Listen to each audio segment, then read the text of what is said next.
તો ચલો વિદ્યાર્થી મિત્રો, આપણે હવે સમાજશાસ્ત્રમાં આગળ યુવા અજંપાના કારણો વિશે અભ્યાસ કરીશું.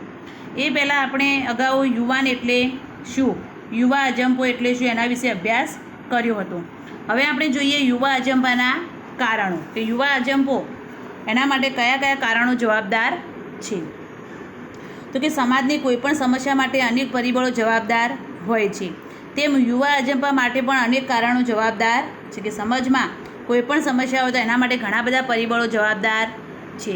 અને આ જે યુવા અજંપો છે, યુવાનો જે અજંપો અનુભવે છે, મુશ્કેલી અનુભવે છે, અડચણ સમસ્યા અનુભવે છે, એના માટે પણ અનેક કારણો જવાબદાર છે. એની આપણે અહીં ચર્ચા કરવાની છે. તો સૌપ્રથમ જોઈએ યુવા અજંપોનું સામાજિક કારણ. તો સામાજિક કારણમાં શું શું છે? કુટુંબ, મૂલ્ય સંઘર્ષ, બદલાયેલા ધ્યેયો અને પેઢી વચ્ચેનું અંતર. તો એમાં સૌપ્રથમ આપણે કુટુંબ વિશે માહિતી મેળવીશું. તો યુવા અજંપો માટે સૌથી મહત્ત્વનું સામાજિક કારણ કુટુંબ છે. કે સૌથી મહત્ત્વનું જો યુવા અજંપા માટે કોઈ કારણ હોય તો એ શું છે? કુટુંબ છે. આધુનિક યુગમાં અનેકવિધ પરિબળોએ કુટુંબ સંસ્થામાં પરિવર્તન નિપજાવ્યું છે. કે અત્યારનું આધુનિક યુગમાં ઘણા બધા પરિબળોએ કુટુંબ સંસ્થામાં શું લાવ્યું છે? પરિવર્તન લાવ્યું છે. સંયુક્ત કુટુંબને બદલે નાના નાના વિભક્ત કુટુંબોનો વ્યાપ વધ્યો છે. કે પહેલાં લોકો સંયુક્ત કુટુંબમાં વધારે રહેતા હતા, પરંતુ અત્યારે સંયુક્ત કુટુંબને બદલે નાના નાના વિભક્ત કુટુંબોનો વ્યાપ વધી ગયો છે, જેણે કુટુંબ જીવનના અનેક પ્રશ્નો ઊભા કર્યા છે. અને એના કારણે કુટુંબ જીવનના ઘણા બધા અનેક પ્રશ્નો ઊભા થયા છે. રોજબરોજ પતિ પત્ની વચ્ચેના સંઘર્ષો, છૂટાછેડા, ભગ્ન કુટુંબો જેવા પરિબળોની વિપરીત અસર યુવા માનસ પર પડી છે. રોજબરોજ જે પતિ પત્ની વચ્ચે ઝઘડા થતા હોય, સંઘર્ષ થતું હોય, છૂટાછેડા હોય, એવા બધાની અસર યુવાનો ઉપર પડે છે. વળી મોંઘવારીના આ યુગમાં કૌટુંબિક જીવનના નિર્વાહ માટે પતિ પત્ની બંને નોકરી કે વ્યવસાયમાં જોડાવવું પડે છે. આવા સંજોગોમાં તેઓ પોતાના સંતાનો માટે પૂરતો સમય આપી શકતા નથી. કે અત્યારે મોંઘવારી વધી ગઈ છે, તો મોંઘવારીના યુગમાં કૌટુંબિક જીવનના નિર્વાહ માટે, એટલે કે કુટુંબ ચલાવવા માટે, કુટુંબના ભરણપોષણ માટે પતિ પત્ની બંને નોકરી કે ધંધામાં જોડાવવું પડે છે. અને પતિ પત્ની બંને નોકરી કે ધંધામાં વ્યવસાયમાં જોડાય છે, એના કારણે એ પોતાના સંતાનો માટે પૂરતો સમય આપી શકતા નથી.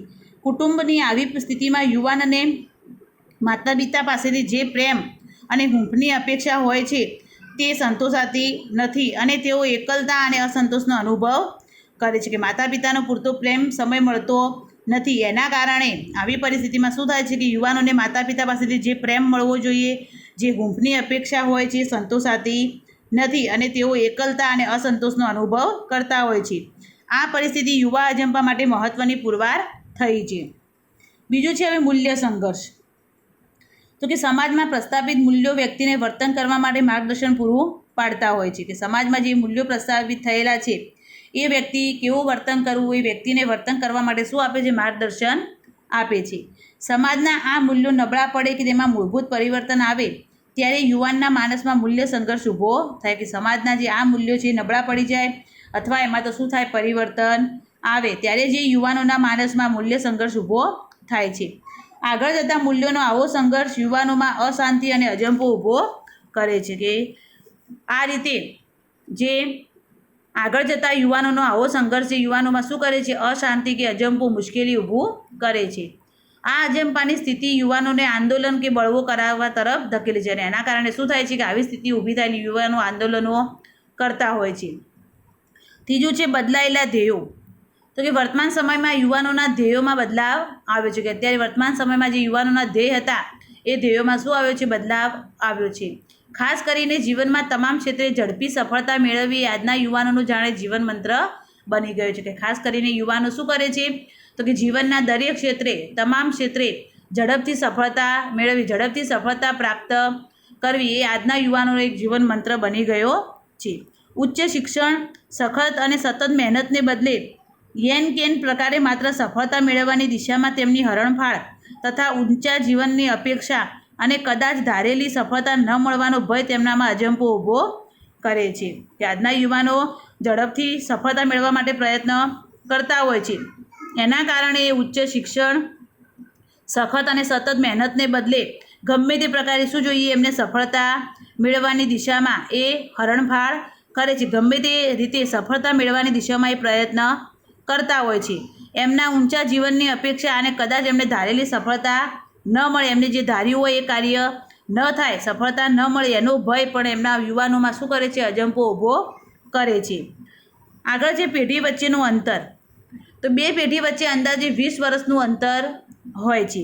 બે પેઢી વચ્ચે આ 2 દાયકાના સમયગાળામાં અનેકવિધ પરિબળોને લીધે પરિસ્થિતિમાં થતો આ બદલાવ નવી અને જૂની પેઢી વચ્ચે મતભેદ સર્જવામાં મહત્વનો ભાગ ભજવે છે.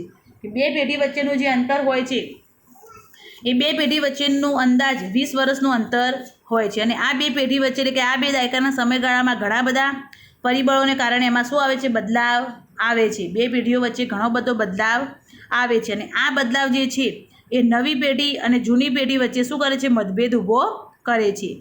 આવા બે પેઢી વચ્ચેના મતભેદો પેઢીગાળો એટલે કે જનરેશન ગેપ તરીકે ઓળખવામાં આવે છે. કે બે પેઢી વચ્ચેનો જે સમયગાળો છે, બે પેઢી વચ્ચે જે મતભેદો થાય છે એને જનરેશન ગેપ તરીકે ઓળખવામાં આવે છે. સમાજમાં બધા જ ક્ષેત્રોમાં આ પેઢી અંતર જોવા મળે છે. સમાજના દરેકે દરેક ક્ષેત્રોમાં આ પેઢી અંતરો જોવા મળતા હોય છે. વડીલો સમજી વિચારીને શાંતિથી કાર્ય કરવામાં માને છે, જ્યારે યુવાનો દરેક બાબતે ઉતાવળા હોવા ઉપરાંત ક્રાંતિકારી વિચારો ધરાવતા હોવાથી તેમની વચ્ચે સંઘર્ષ પેદા થાય છે. કે વડીલો કોઈ પણ કાર્ય કરે તો શું કરે? સમજી વિચારીને કાર્ય કરે છે. સમજી વિચારીને શાંતિથી કાર્ય કરવામાં માને છે, જ્યારે યુવાનો શું કરે છે? કે દરેક બાબતે ઉતાવળા હોય છે અને ક્રાંતિકારી વિચારો ધરાવતા હોવાથી વડીલો વચ્ચે અને આજના યુવાનો વચ્ચે શું થાય છે? સંઘર્ષ ઊભો થાય છે. આ પેઢી અંતર યુવા અજંપા માટે જવાબદાર છે. કે આવું એમની વચ્ચે સંઘર્ષ ઊભો થાય છે, જે અંતર છે એમની વચ્ચે, એના કારણે પણ યુવા અજંપો યુવાનો અનુભવતા હોય છે. હવે બીજું કારણ છે શૈક્ષણિક કારણ. તો યુવાનો એટલે પરિવર્તનના વાહકો. યુવાનો એટલે શું? સતત પરિવર્તન ઈચ્છતા હોય. પરિવર્તનના વાહકો તરીકે યુવાનોને ઓળખવામાં આવે છે. એમને જલ્દીથી બધી જ વાતમાં પરિવર્તન જોઈતું હોય છે. પરિવર્તનના આ વાહકો શિક્ષણ વ્યવસ્થામાં પણ ધરમૂળથી પરિવર્તન ઈચ્છે છે. એ પરિવર્તનના આ વાહકો જે શિક્ષણ વ્યવસ્થામાં પણ શું ઈચ્છે છે? પરિવર્તન ઈચ્છતા હોય છે. શિક્ષણ પદ્ધતિ, અભ્યાસક્રમો અને પરીક્ષા પદ્ધતિમાં મોટો બદલાવ આવતો ન હોવાથી યુવાનો હતાશ થાય છે.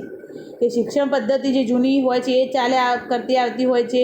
પછી અભ્યાસક્રમો અને પરીક્ષા પદ્ધતિમાં બદલાવ આવતો નથી, એના કારણે પણ યુવાનો શું થાય છે? હતાશ થતા હોય છે. દાખલા તરીકે જુઓ અહીંયા છે કે આજની યુવા પેઢી 3G 4Gના સેલફોન દ્વારા દુનિયાને મુઠ્ઠીમાં કરી લેતી હોય, ત્યારે ચોક, ડસ્ટર, પેન અને પેન્સિલ દ્વારા અપાતું શિક્ષણ તેનામાં અસંતોષ ઊભો કરે છે. કે આજની યુવા પેઢી શું કરે? 3G 4G સેલફોન વાપરતી હોય, ઇન્ટરનેટ દ્વારા આખી દુનિયાને મુઠ્ઠીમાં કરી લેતી હોય, ઝડપથી બદલાવ લાવવા ઈચ્છતી હોય, ઝડપથી પોતાના ધ્યેયો સિદ્ધિઓ પ્રાપ્ત કરવા માગતી હોય છે. ત્યારે કે સામે ચોક, ડસ્ટર, પેન, પેન્સિલ દ્વારા જે અપાતું શિક્ષણ છે એ શું કરે છે? યુવાનોમાં અસંતોષ ઊભો કરે છે. સમાજના વિકાસનો આધાર શિક્ષણ ઉપર રહેલો છે. કે સમાજનો વિકાસ કઈ રીતે થશે? શું થશે? સમાજનો વિકાસ કેટલો થયો છે એનો આધાર શેના ઉપર છે? શિક્ષણ ઉપર રહેલો છે. શિક્ષણના વિકાસ સાથે શિક્ષિત યુવાનોને તેમની શૈક્ષણિક કક્ષા પ્રમાણે રોજગારી મળી રહે તો સાચા અર્થમાં વિકાસ થયો ગણાય. કે શિક્ષણના વિકાસ સાથે જે શિક્ષિત યુવાનો છે, જે ભણેલા યુવાનો છે, એમને શું મળે? જે એમની શૈક્ષણિક કક્ષા છે, જે પ્રમાણેના ભણ્યા છે એ પ્રમાણે એમને રોજગારી મળી રહે તો સાચા અર્થમાં વિકાસ થયો કહેવાય છે. પરંતુ વર્તમાન સ્થિતિ કંઈક જુદી છે. કે અત્યારે એવું છે નહીં. પ્રવર્તમાન સમયમાં શૈક્ષણિક ક્ષેત્રે માહિતીનો વિસ્ફોટ થયો છે. શિક્ષિત યુવાનોની સંખ્યામાં દિન પ્રતિદિન ઉત્તરોત્તર વધારો નોંધાતો જાય છે. કે શિક્ષણ ક્ષેત્રમાં અત્યારે શું થયું છે? વિસ્ફોટ થયો છે. શિક્ષિત યુવાનોની સંખ્યામાં રોજનું રોજ, દિન પ્રતિદિન ઉત્તરોત્તર શિક્ષિત યુવાનોની સંખ્યામાં શું થાય છે? સતત વધારો થાય છે. શિક્ષણના વધારા સાથે રોજગારીની તકોમાં પણ વધારો થવો જોઈએ, પરંતુ રોજગારીની પૂરતી તકોનો અભાવ શૈક્ષણિક બેકારોની સંખ્યામાં વધારો કરે છે. જે પ્રમાણે શિક્ષણનો વધારો થાય છે એ પ્રમાણે શિક્ષણના વધારાની સાથે રોજગારીની તકોમાં પણ શું થવો જોઈએ? વધારો થવો જોઈએ, પરંતુ એવું થતું નથી. એટલે કે રોજગારીની પૂરતી તકોનો અભાવ શૈક્ષણિક બેકારોની સંખ્યામાં વધારો કરે છે. બેકાર લોકો વધારે ફરતા હોય છે. રોજગારી ન મેળવી શકવાની સ્થિતિ યુવાનોમાં હતાશા, નિરાશા જન્માવે છે, જે યુવાનોમાં અજંપાના ઉદ્ભવ માટે જવાબદાર છે. એટલે કે ભણ્યા હોય પરંતુ રોજગારી ન મળે, એટલે કે રોજગારી ન મેળવી શકવાની જે સ્થિતિ છે એ પણ યુવાનોમાં શું કરે છે? હતાશા, નિરાશા જન્માવે છે. અને જે યુવાનોના અજંપાના ઉદ્ભવ માટે શું છે? જવાબદાર છે. યુવાનો એનાથી અજંપો અનુભવતા હોય છે. યુવાનોને વિદ્યાર્થી જીવનમાં યોગ્ય શૈક્ષણિક માર્ગદર્શન મળે એ પણ જરૂરી છે કે યુવાનોને જે પોતાનું વિદ્યાર્થી જીવન હતું એ વિદ્યાર્થી જીવનમાં શું મળવું જોઈએ? યોગ્ય માર્ગદર્શન મળવું જોઈએ. પરિવર્તન પામતી સમાજ વ્યવસ્થા અને શિક્ષણના વિવિધ અભ્યાસક્રમોમાંથી વિષય તથા પ્રવાહની પસંદગી કરવામાં યોગ્ય માર્ગદર્શનનો અભાવ યુવાનોમાં બેચેની, હતાશા અને વ્યગ્રતા ઊભી કરે છે. કે જે પરિવર્તન પામતી જે આપણી સમાજ વ્યવસ્થા છે એ સમાજ વ્યવસ્થા અને જે શિક્ષણના વિવિધ અભ્યાસક્રમોમાંથી વિષય અને પ્રવાહની પસંદગી કરવી, કયો વિષય પસંદ કરવો, કયો પ્રવાહ પસંદ કરવો, એમાં યોગ્ય માર્ગદર્શનનો જો અભાવ હોય, બરાબર એમને સલાહ સૂચન ના મળે, માર્ગદર્શન ના મળે તો પણ યુવાનોમાં બેચેની, હતાશા અને વ્યગ્રતા ઊભી થાય છે. યુવાનો મૂંઝવણમાં મુકાય છે. જો માતા પિતા યુવાનોની આ જરૂરિયાત પૂર્ણ કરી શકતા નથી તો ઘણા કિસ્સાઓમાં યુવાનો ગેરવર્તન તરફ ફંટાતા જોવા મળે છે. કે યુવાનોને શું કરવું, શું ન કરવું જોઈએ, કયા વિષયમાં એમને આગળ વધવું જોઈએ, કયા પ્રવાહની પસંદગી કરવી જોઈએ, યુવાનો કઈ રીતે કાર્ય કરશે તો સમાજમાં આગળ આવશે, એ બધાનું માર્ગદર્શન જો એમને માતા પિતા દ્વારા ના મળે, યુવાનોને માતા પિતા દ્વારા જો એમની જરૂરિયાત પૂર્ણ કરવામાં ન આવે, એમને યોગ્ય માર્ગદર્શન આપવામાં ન આવે તો ઘણા કિસ્સાઓમાં યુવાનો શું કરે છે? ગેરવર્તન તરફ દોરાતા જોવા મળે છે. શિક્ષણ વ્યવસ્થા યુવાનોના જીવનમાં બે પ્રકારના કાર્યો કરતી હોય છે. કે શિક્ષણ વ્યવસ્થા છે જે યુવાનોના જીવનમાં બે પ્રકારના કાર્યો કરે છે. એક શું કરે છે તો કે યુવાનોને શિક્ષણ આપવું કે જેથી તે જીવન નિર્વાહ કરી શકે. કે યુવાનોને શિક્ષણ મળે, યુવાનો ભણે તો એ શું કરે? પોતાનું જીવન નિર્વાહ પોતાની રીતે કરી શકે છે. અને બીજું શું છે? સામાજિકીકરણ કરવું. કે યુવાનોનો યોગ્ય વિકાસ કરવો, સામાજિકીકરણ કરવું.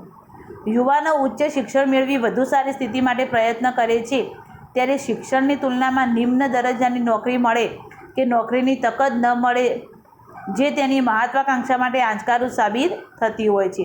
કે યુવાનો ઊંચું શિક્ષણ મેળવી અને વધુ સારી સ્થિતિ માટે પ્રયત્ન કરતા હોય છે, પરંતુ ઘણો બધો પ્રયત્ન કરવા છતાં કે જે પ્રમાણે શિક્ષણ લીધું હોય એ પ્રમાણે એમને નોકરી ન મળે, શિક્ષણની તુલનામાં એમને નીચી નોકરી મળે, નિમ્ન દરજ્જાની નોકરી મળે અથવા નોકરીની તક જ ન મળે ત્યારે યુવાનો અજંપો અનુભવે છે. પરિણામે શિક્ષણ વ્યવસ્થા તરફ યુવાનોમાં અસંતોષ, આક્રોશ અને હતાશાનો ઉદ્ભવ કરાવે છે. કે એમને જે પ્રમાણે નોકરી જોઈતી એ પ્રમાણે ના મળે, પોતે ભણ્યા છે, પોતાનો દરજ્જો છે એ પ્રમાણે નોકરી ના મળે તો યુવાનોમાં અસંતોષ, આક્રોશ અને હતાશા ઉદ્ભવે છે. વળી શિક્ષણ સંસ્થા યુવાનોમાં સામાજિક મૂલ્યો, લોકશાહીના મૂલ્યો, રાષ્ટ્રીય એકતાના મૂલ્યોનું સિંચન થાય તેવું વાતાવરણ આપી આદર્શ યુવાનોનું ઘડતર કરવામાં ઊણી ઉતરે છે ત્યારે આ બંને સ્થિતિ યુવાનોમાં અજંપો ઊભો કરે છે. કે વળી શું કરે? કે શિક્ષણ સંસ્થા યુવાનોમાં સામાજિક મૂલ્યો, એના લોકશાહીના મૂલ્યો, રાષ્ટ્રીય એકતાના મૂલ્યો એ બધાનું સિંચન થાય એવું વાતાવરણ આપી અને આદર્શ યુવાનનું ઘડતર કરવામાં જો ઊણી ઉતરે એ પ્રમાણે બરાબર કાર્ય ના કરી શકે અને આવી બધી સ્થિતિ ઊભી થાય ત્યારે યુવાનોમાં અજંપો ઊભો થતો હોય છે. આગળ છે ત્રીજું કારણ, જૈવિક અને મનોવૈજ્ઞાનિક કારણ. કયું છે? જૈવિક અને મનોવૈજ્ઞાનિક કારણ. તો બાળક જ્યારે કિશોરાવસ્થામાં, યુવાવસ્થામાં પ્રવેશ કરે છે ત્યારે તેના શરીરમાં અંતઃસ્રાવોમાં બદલાય છે જેની સીધી અસર તેની મનસ્થિતિ ઉપર પડે છે. કે બાળક જ્યારે કિશોરાવસ્થામાંથી યુવા અવસ્થામાં પ્રવેશ કરે ત્યારે એના શરીરમાં શું થાય છે? અંતઃસ્રાવો બદલાય છે અને એની સીધી અસર એના મન ઉપર પડતી હોય છે. આ અવસ્થામાં તેઓને ઘણું બધું જાણવાની અને સમજવાની જિજ્ઞાસા હોય છે, પરંતુ કુટુંબ અને સમાજ તરફથી આ અંગે યોગ્ય સમય, યોગ્ય માર્ગદર્શન ન મળતા ઊભી થતી દ્વિધાત્મક પરિસ્થિતિમાં અજંપો અનુભવે છે. કે ત્યારે બાળકોને યુવાનીમાં ઘણું બધું જાણવાની ઈચ્છા થતી હોય છે, ઘણું બધું સમજવાની જિજ્ઞાસા હોય છે, પરંતુ બાળકના કુટુંબ અને સમાજ તરફથી એમને યોગ્ય સમયે જો યોગ્ય માર્ગદર્શન, સલાહ સૂચન આપવામાં ના આવે તો એ મુશ્કેલીમાં મુકાય છે, અજંપો અનુભવે છે. આ અવસ્થામાં તેમનામાં અતિ લાગણી, જવાબદારીનો અભાવ, પૂર્ણ સમજશક્તિનો અભાવ હોય છે. અને આ યુવાનીની અવસ્થામાં શું હોય છે? એમના અંદર જવાબદારીનો અભાવ, પૂરતી સમજશક્તિ પણ હોતી નથી. આ અવસ્થામાં તેમને યોગ્ય માર્ગદર્શન મળે તો તે સમજપૂર્વક યોગ્ય વર્તન કરતા થઈ જાય છે અને જો યોગ્ય માર્ગદર્શન ન મળે તો સમાજ માટે ખંડનાત્મક વર્તન કરતા થઈ જાય છે. જે આ ઉંમરમાં, આ અવસ્થામાં જો બાળકને સારું માર્ગદર્શન આપવામાં આવે, સારા સલાહ સૂચનો આપવામાં આવે તો એમનું વર્તન છે એ સારું, સમજપૂર્વકનું વર્તન થઈ જાય છે અને જો ન મળે તો એમનું વર્તન ખંડાત્મક થાય છે. આ ઉંમરના તેમનામાં સ્વતંત્રતાની ભાવના પ્રબળ હોય છે, જેથી તેઓ સત્તાનો વિરોધ કરવાનું વલણ ધરાવે છે. કે એમની અંદર સ્વતંત્રતાની ભાવના હોય એટલે માટે એ સત્તાનો વિરોધ કરવાનું વલણ યુવાનોમાં વધારે હોય છે. આ સમયે યુવાન બાહ્ય જીવનમાં અનેક વ્યક્તિ કે સંસ્થા કે માધ્યમોના સંપર્કમાં આવે તે બાહ્ય પરિબળોની અસરથી તેમનામાં અવનવા વિચારો ઉદ્ભવે છે. કે આ યુવાનો છે એ બાહ્ય જગતના વધારે સંપર્કમાં રહેતા હોય છે. અલગ અલગ સંસ્થાઓના સંપર્કમાં, અલગ અલગ લોકોના સંપર્કમાં, અલગ અલગ માધ્યમોના સંપર્કમાં આવે છે અને એમનામાં અવનવા વિચારો ઉદ્ભવતા હોય છે. આવા વિચારોની હારમાળા તેમની વાર્તાનિક અભિવ્યક્તિને અસર કરતી હોય તેવું પણ બને છે. કે આવા વિચારોની જે હારમાળા છે એમની વાર્તાનિક અભિવ્યક્તિને પણ અસર કરતી હોય છે. આમ અપરિપક્વતાની ઉંમરમાં અવનવા વિચારો તેમનામાં અસમંજસની સ્થિતિ ઊભી કરે છે, જે અસંતોષને જન્મ આપે છે. એમની પૂરી પરિપક્વતા હોતી નથી, અપરિપક્વ કહેવાય. અપરિપક્વતાની જે ઉંમરમાં જે અવનવા વિચારો આવે છે તેમનામાં અસમંજસની સ્થિતિ ઊભી કરે છે, એટલે કે અસંતોષને જન્મ આપે છે. યુવાનોની એવી માન્યતા ધરાવતા હોય છે કે જ્યાં સુધી તેમની માગણી માટે પ્રબળ રજૂઆત કરવામાં નહીં આવે ત્યાં સુધી તેનો સ્વીકાર થશે નહીં. કે યુવાનોની માન્યતા એવી હોય છે કે એમની માગણીઓની જો રજૂઆત નહીં થાય તો એનો કોઈ સ્વીકાર થશે નહીં. વળી લોકશાહીમાં સ્વતંત્રતા અંગે ખોટા અર્થઘટનને કારણે તેઓ અયોગ્ય વર્તન દ્વારા પોતાની લાગણીઓ વ્યક્ત કરતા જોવા મળે છે. કે લોકશાહી સ્વતંત્રતા અંગે જે એમનું અર્થઘટન છે એના દ્વારા એ અયોગ્ય વર્તન દ્વારા પોતાની લાગણીઓ પણ વ્યક્ત કરતા હોય છે.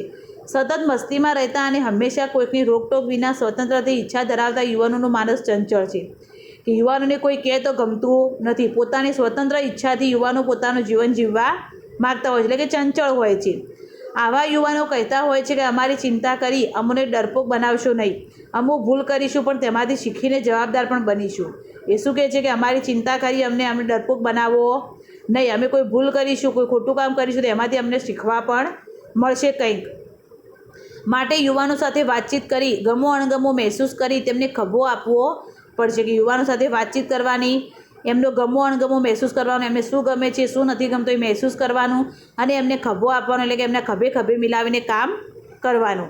બીજા શબ્દોમાં એમ કહી શકાય કે તેમના પ્રશ્નોને સમજી તેમને માર્ગદર્શન આપવું પડશે. કે એમને જે મુશ્કેલીઓ છે, જે પ્રશ્નો છે એ મુશ્કેલીઓને સમજી અને એમને શું આપવું જોઈએ? યોગ્ય માર્ગદર્શન, સલાહ, સૂચન આપવું જોઈએ. આમ ધોરણ વિરુદ્ધ વર્તન માટે અનેક પરિબળો જવાબદાર છે. કે વ્યક્તિ ધોરણ વિરુદ્ધનું વર્તન કરે છે, ધોરણ ભંગ કરે છે, એના માટે ઘણા બધા અનેક પરિબળો જવાબદાર હોય છે.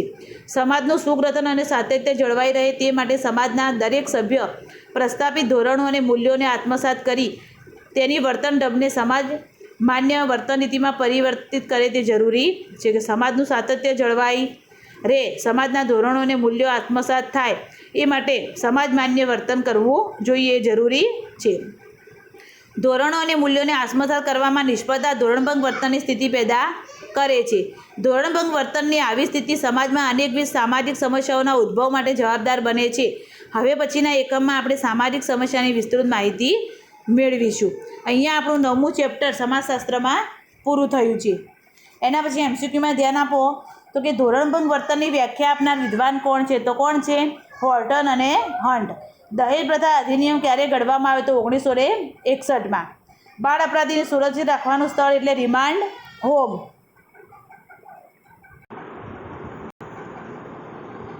ભારતમાં બાળ અદાલતની સ્થાપના ક્યારે કરવામાં આવી? તો 1941માં. ઘરેલું હિંસા અધિનિયમ ક્યારે અમલમાં આવ્યું? તો 2005માં. પછી રોબર્ટ મર્ટન સામાજિક ધોરણભંગ વર્તન કોને કહે છે? તો જે વર્તન સમાજ માન્ય ધોરણોથી કેવું હોય? વિરુદ્ધ વ્યક્તિનું વર્તન હોય એને. અપરાધ કોને કહેવાય? તો સમાજમાં જે રાજ્ય સત્તા દ્વારા અમલમાં મૂકવામાં આવતા કાયદાઓનું શું કરે? ઉલ્લંઘન કરે એને. બાળ અપરાધી કોને કહેવાય? તો 7 થી 18 વર્ષ સુધી ઉંમરના બાળકો હોય એમને. અને બોસ્ટન શાળાની સર્વપ્રથમ સ્થાપના ક્યાં થઈ? તો 1902માં ઇંગ્લેન્ડના બોસ્ટન નામના શહેરમાં. અહીં આપણું સમાજશાસ્ત્રમાં 9મું ચેપ્ટર પૂરું થયું છે.